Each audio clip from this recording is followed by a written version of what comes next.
જય સ્વામિનારાયણ. શ્રી સ્વામિનારાયણ ગુરુકુળ રાજકોટ સંસ્થાન આયોજિત SGIS ઓનલાઈન ગુરુકુળમાં હું RB સોનગરા વિદ્યાર્થી મિત્રો આપનું હાર્દિક સ્વાગત કરું છું. આજે આપણે સામાજિક વિજ્ઞાનના ચેપ્ટર નંબર 16ની અંદર આર્થિક ઉદારીકરણ અને વૈશ્વિકીકરણમાં બીજો ભાગ જે છે એ જેમાં ખાસ કરીને વૈશ્વિકીકરણ અને વિશ્વ વ્યાપાર સંગઠન ઉપર ચર્ચા કરવાના છીએ. તો સૌથી પહેલાં સમજીએ મિત્રો કે વૈશ્વિકીકરણ એટલે શું. તો મિત્રો, ભારતીય અર્થવ્યવસ્થાને વિશ્વ અર્થવ્યવસ્થાનો ભાગ બનાવવાની નીતિ એટલે વૈશ્વિકીકરણ, જેને સીધા સાદા અંગ્રેજી શબ્દની અંદર તમારે કહેવું હોય તો ગ્લોબલાઇઝેશન. ગ્લોબલાઇઝેશનનો કરવાથી દેશની અંદર આપણે જાણીએ છીએ કે આપણે જે પહેલાં સ્થિતિ કેવી હતી તે કૂવાના દેડકા જેવી હતી કે ભાઈ અત્યાર સુધી આપણા દ્વારા આપણા દેશની અંદર ઉત્પાદન થતું હતું, આપણે જ આપણી સામે હરીફાઈમાં હતા અને આપણે જ જે કાંઈ પણ આપણી જરૂરિયાતો પૂરી કરવા માટેના પ્રયાસો કરતા હતા. એના લીધે સ્થિતિ શું બની હતી તો કે કૂવાના દેડકા જેવી. મતલબ કે આપણું જે છે એ માત્ર આપણા દેશ પૂરતું જ અર્થતંત્ર છે એ મર્યાદિત હતું. એટલે જે નવી આર્થિક નીતિ 1991ની અંદર અપનાવવામાં આવી એની અંદર વૈશ્વિકીકરણ જે છે એ પણ આ નવી આર્થિક નીતિનો એક ભાગ બનાવવામાં આવ્યો. તો સૌથી પહેલાં વૈશ્વિકીકરણ એટલે શું મેં તમને સમજાવ્યું કે જેનાથી મિત્રો દુનિયાના દેશોમાંથી ટેકનોલોજી, સેવા, વેપાર આ બધું જે છે એ સરળતાથી પ્રાપ્ત થાય અને દેશનું અર્થતંત્ર જે છે એ વિશ્વના અર્થતંત્ર સાથે જોડાય એવો એ આ વૈશ્વિકીકરણનો મુખ્ય હેતુ છે. હવે આપણે ચર્ચા કરીએ મિત્રો વૈશ્વિકીકરણના મુખ્ય સુધારાઓ ક્યાં ક્યાં હતા. તો સૌથી પહેલું તો કે બે દેશો વચ્ચેના વ્યાપાર અવરોધો દૂર કરવા. વૈશ્વિકીકરણનો મુખ્ય હેતુ શું તો કે બે દેશો વચ્ચેના વ્યાપાર અવરોધો દૂર કરવા. નિકાસ કે આયાત એના માટે જે કંઈ પણ સમસ્યાઓ છે એ સમસ્યાઓ સરળતાથી દૂર થાય એ માટેના પ્રયાસ કરવા. બે દેશો વચ્ચે વિદેશી મૂડીની હેરફેર સરળ બનાવવી. કારણ કે વૈશ્વિકીકરણનો સૌથી મોટો આધાર કે ભાઈ કોઈ પણ દેશ એક દેશમાંથી બીજા દેશમાંથી વસ્તુની આયાત કે નિકાસ કરે ત્યારે એને ચલણનો પ્રશ્ન સૌથી સામે પહેલાં આવે. કારણ કે વિદેશી નાણાંની ચૂકવણી જ્યારે કરવાની હોય, વસ્તુ ખરીદવા માટે નાણાંની ચૂકવણી કરવાની હોય કે વસ્તુ વેચવા માટે જ્યારે નાણું લેવાનું હોય ત્યારે એ નાણાંની ટ્રાન્સફર મતલબ કે એ નાણાંનું એક્સચેન્જ સરળતાથી થઈ શકે એવી પ્રક્રિયા હાથ ધરવી એ પણ મહત્ત્વની બાબત હતી વૈશ્વિકીકરણ. બીજું કે ભાઈ ટેકનોલોજીના હેરફેરના અવરોધો દૂર કરવા. જેમ જેમ ટેકનોલોજીનું ડેવલપમેન્ટ વધતું જાય અને એનો ફાયદો દરેક રાષ્ટ્રને મળે એવો વૈશ્વિકીકરણનો હેતુ હતો. યાને કે દુનિયાના દેશોની અંદર જે નવી ટેકનોલોજી ડેવલપ થાય એ ટેકનોલોજીને આપણા રાષ્ટ્રની અંદર પણ અપનાવી અને દેશની અંદર એ ટેકનોલોજીકલ ફેરફારનો ફાયદો મળી રહે એ માટેના પ્રયાસો કરવા. અને શ્રમની હેરફેર મુક્ત બનાવવી. વૈશ્વિકીકરણમાં આ પણ એક સૌથી મહત્ત્વનો મુદ્દો હતો. કારણ કે મિત્રો આપણા જેવા જે દેશો હતા, જેમ કે ભારતની અંદર વસ્તી છે એ ખૂબ જ વધારે છે, જેને લીધે શ્રમનો પુરવઠો આપણી પાસે ખૂબ જ વધારે છે. તો આપણા જેવા દેશો માટે આ પણ એક સૌથી મહત્ત્વની બાબત હતી કે ભાઈ શ્રમિકો આપણા દેશમાંથી સરળતાથી બીજા દેશની અંદર જઈ શકે અને બીજા દેશના શ્રમિકો આપણા દેશની અંદર આવી શકે. એટલે આપણે ત્યાં આ શ્રમના પુરવઠાના હેરફેરના અવરોધો જે છે એ દૂર કરવા એ પણ વૈશ્વિકીકરણનો મુખ્ય ભાગ ગણાય છે. તો આ થઈ મિત્રો વૈશ્વિકીકરણ કોને કહેવાય અથવા તો વૈશ્વિકીકરણના ધ્યેયો શું હતા કે ભાઈ દુનિયાના દેશો કઈ રીતે ગ્લોબલાઇઝેશન અપનાવે, વિશ્વના દેશો એકબીજા દેશો સાથે સરળતાથી વેપાર કરે, નાણાકીય મૂડીની હેરફેર સરળ બને, એક દેશની નવી ટેકનોલોજીનો વિકાસનો લાભ બીજા રાષ્ટ્રને મળે, એક દેશની અંદર શ્રમનો પુરવઠો વધારે હોય, સસ્તા દરે શ્રમિકો ઉપલબ્ધ હોય તો એ શ્રમિકો બીજા દેશની અંદર પણ જઈ અને એ પોતે એની પોતાની આવક પણ મેળવી શકે અને સાથે સાથે એ શ્રમનો લાભ પણ મેળવી શકે એવો જે છે એ એનો હેતુ હતો।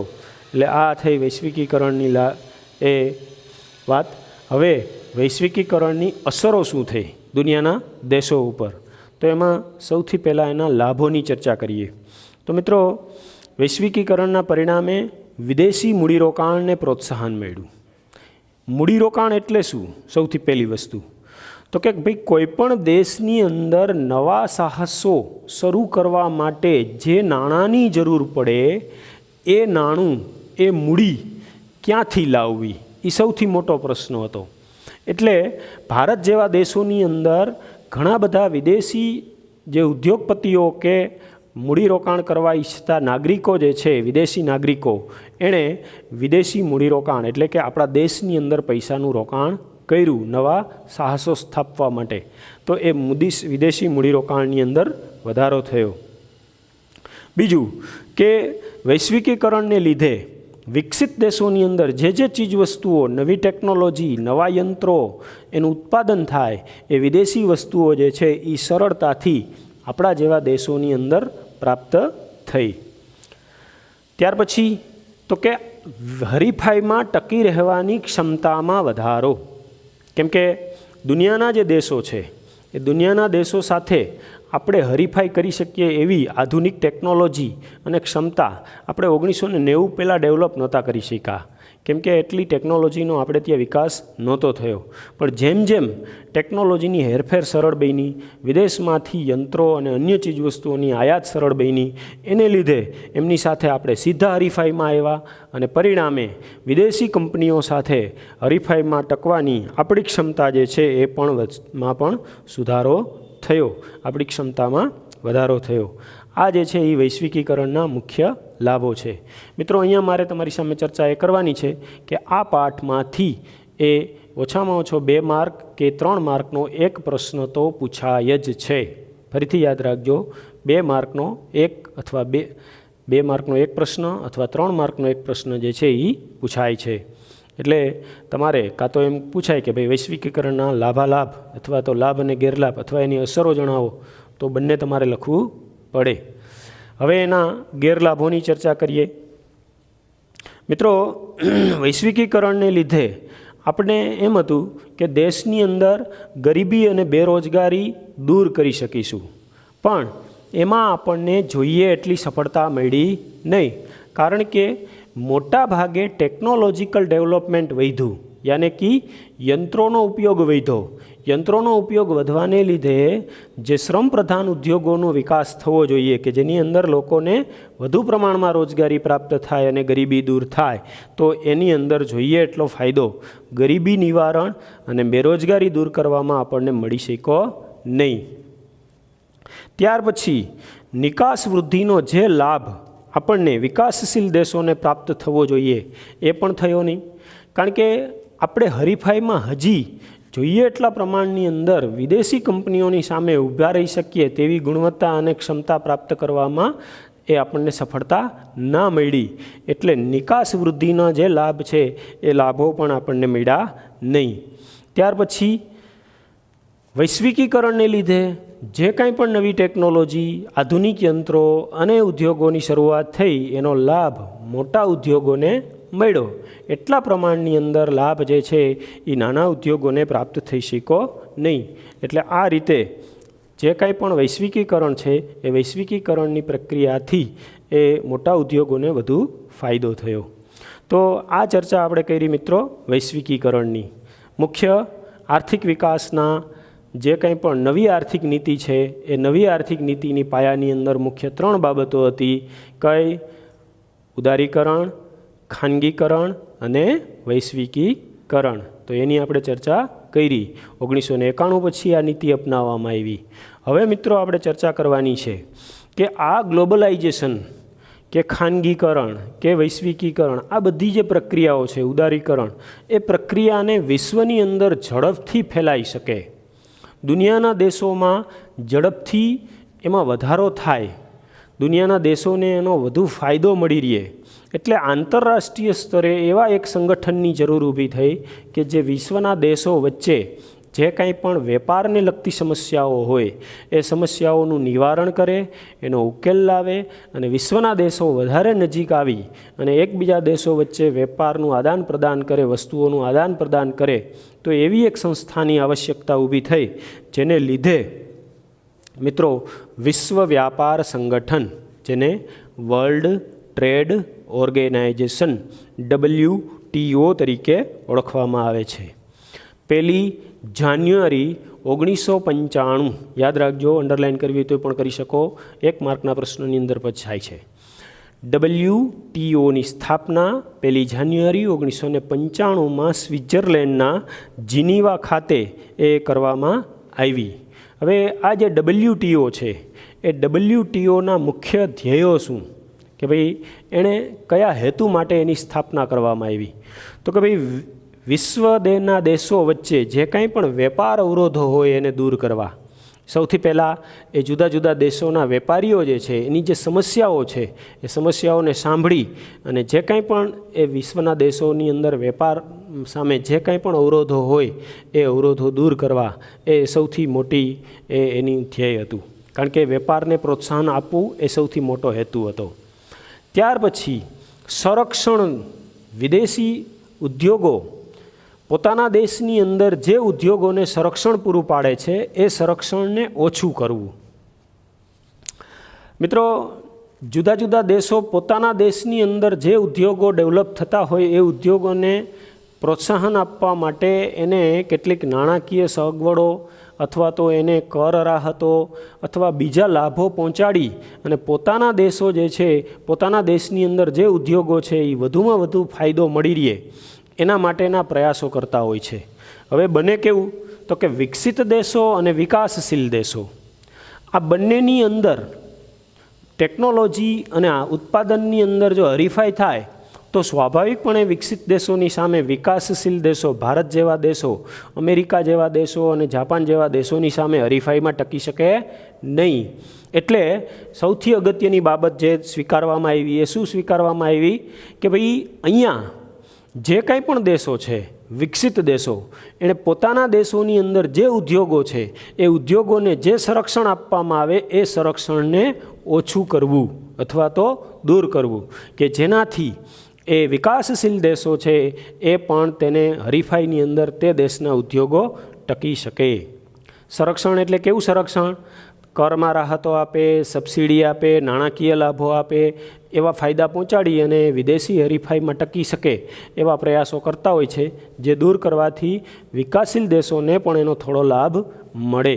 ત્યાર પછી તો કે આર્થિક નીતિઓની અંદર સંકલન કરવું, એટલે કે જે જુદા જુદા દેશોની અંદર જે જુદા જુદા પ્રકારની આર્થિક નીતિઓ અપનાવવામાં આવતી હોય છે એ આર્થિક નીતિઓ જે છે એની અંદર એ વિશ્વ વ્યાપાર સંગઠન દ્વારા સંકલન કરવામાં આવે. શું કરવા? તો કે આપણે જાણીએ છીએ કે દરેક દેશની પોતાની આર્થિક નીતિ હોય એ ઘણી વખત શું બને છે, તો કે વેપાર અવરોધ ઊભા કરે છે. એક દેશમાંથી બીજા દેશમાં મૂડીરોકાણ કે ઉદ્યોગોની સ્થાપનામાં અવરોધ ઊભા કરે છે. તો એની અંદર વિશ્વ વ્યાપાર સંગઠન જે છે એ શું કરે, તો કે સંકલન કરી અને વિદેશી વેપાર છે એ ઝડપી બને એ માટેના પ્રયાસો કરે. અને છેલ્લું મહત્ત્વનો ધ્યેય છે એ છે વ્યાપારી ઝઘડાઓનું નિરાકરણ કરવું. આપણે જાણીએ છીએ કે દરેક રાષ્ટ્ર છે એ દરેક રાષ્ટ્રના કાયદા, કાનૂન અને નિયમો અલગ અલગ છે. તો આ કાયદા અને નિયમો અલગ અલગ હોવાથી જો બંને દેશોના વેપારો વચ્ચે ટકરાવ થાય, કાંઈ પણ એવી પરિસ્થિતિ ઉદ્ભવે, તો એ પરિસ્થિતિનું નિવારણ કઈ રીતે લાવવું, કયા નિયમો હેઠળ લાવવું, એ પણ વિશ્વ વ્યાપાર સંગઠન દ્વારા એ નક્કી કરવામાં આવ્યું, એના નિયમો તૈયાર કરવામાં આવ્યા. એટલે વ્યાપારી ઝઘડાઓના નિરાકરણ માટે પણ જે છે એ પ્રયત્નો કરવામાં આવ્યા. તો આ રીતે આ એમના મુખ્ય ધ્યેયો થયા. હવે આપણે ચર્ચા કરશું મિત્રો વિશ્વ વ્યાપાર સંગઠનના કાર્યો. અહીંયા હું તમને ફરીથી યાદ અપાવી દઉં કે આ પાઠની અંદર વિશ્વ વ્યાપાર સંગઠન એ 3 માર્કની અંદર જો પ્રશ્ન પૂછાય તો તમારે શું લખવાનું, તો કે એના ધ્યેયો, એમના કાર્યો અને એની પ્રસ્તાવના. વિશ્વ વ્યાપાર સંગઠનની પહેલાં પ્રસ્તાવના લખવાની કે ભાઈ 1 જાન્યુઆરી 1995 એની જીનીવાના સ્વિટ્ઝરલેન્ડના જીનીવા મુકામે એની સ્થાપના થઈ અને સાથે સાથે એમના ધ્યેયોની ચર્ચા કરવાની, ત્યાર પછી એના કાર્યોની ચર્ચા કરવાની. તો આટલું જે લખો ત્યારે તમને 3 માર્ક અથવા 2 માર્કનો પ્રશ્ન પૂરો થાય. 2 માર્કની અંદર માત્ર ધ્યેયો પૂછાય છે અને 3 માર્કમાં પૂછાય તો ધ્યેયો અને કાર્યો બંને લખવાના થાય. હવે બહુરાષ્ટ્રીય વ્યાપાર માટે જરૂરી માળખું ઊભું કરવું. માળખું એટલે શું? તો કે જેના ઉપર વ્યાપાર વિકસી શકે. હવે વિકસી શકે એવા ઘણા બધા પ્રયત્નો કરવા પડે. દાખલા તરીકે જરૂરી કાયદાઓ બનાવવા, નાણાકીય મૂડીની હેરફેર માટેના પગલાઓ સરળ બનાવવા, ટેકનોલોજીની આપલે સરળ કરવી, વેપાર એ એક દેશ બીજા દેશને સરળતાથી એ વેપાર માટેની સગવડો પૂરી પાડે એ માટેના પ્રયાસો કરવા. તો એટલે માળખું ઊભું કરવું એક સૌથી પહેલું કાર્ય. બીજું કે બહુરાષ્ટ્રીય વ્યાપાર માટે ચર્ચા વિચારણા અને વાટાઘાટો માટેનું ફોરમ એટલે ચર્ચા માટેનું એક પ્લેટફોર્મ ઊભું કરવાનું કે જ્યાં દુનિયાના તમામ દેશો પોતાના વાણિજ્ય પ્રધાનો આવે, એ દેશના વેપાર માટે ભેગા થાય અને ચર્ચા વિચારણા કરે અને વેપારને પ્રોત્સાહન પૂરું પાડી શકે એવું પ્લેટફોર્મ જે છે એ કોણે ઊભું કરવાનું? તો કે વિશ્વ વ્યાપાર સંગઠને ઊભું કરવાનું. ત્યાર પછી જુદા જુદા દેશોની રાષ્ટ્રીય નીતિઓને અનુસરતા હોય તેને અવલોકન કરવું અને જરૂરી સુધારા વધારા સૂચવવા. આપણે જાણીએ છીએ કે દરેક રાષ્ટ્રની આર્થિક નીતિ કેવી હોય? અલગ અલગ હોય. દરેક રાષ્ટ્રની આર્થિક નીતિ અલગ અલગ હોય. એમાં વિદેશ વ્યાપાર સામે અવરોધ ઊભા કરતા કોઈ નિયમો હોય તો એમાં સુધારો થાય એવું સૂચન જે તે રાષ્ટ્રને કરવું કે જેનાથી એ નીતિની અંદર ફેરફાર લાવે અને આર્થિક વિકાસમાં, વેપારમાં સુધારો થાય, વધારો થાય એના માટેના પ્રયાસો કરી શકે. તો આ રીતે WTO દ્વારા વિશ્વ વ્યાપાર સંગઠનની અંદર જે છે એ આંતરરાષ્ટ્રીય વ્યાપારને પ્રોત્સાહન મળે કોઈપણ જાતના ભેદભાવ વગર. એ ખાસ ધ્યાનમાં રાખવાનું છે કે કોઈપણ જાતના ભેદભાવ વગર દુનિયાના દેશો વચ્ચે વ્યાપારમાં પ્રોત્સાહન મળે એ માટેના પ્રયાસો એણે કરવાના છે. તો આ એના મુખ્ય કાર્યો થયા.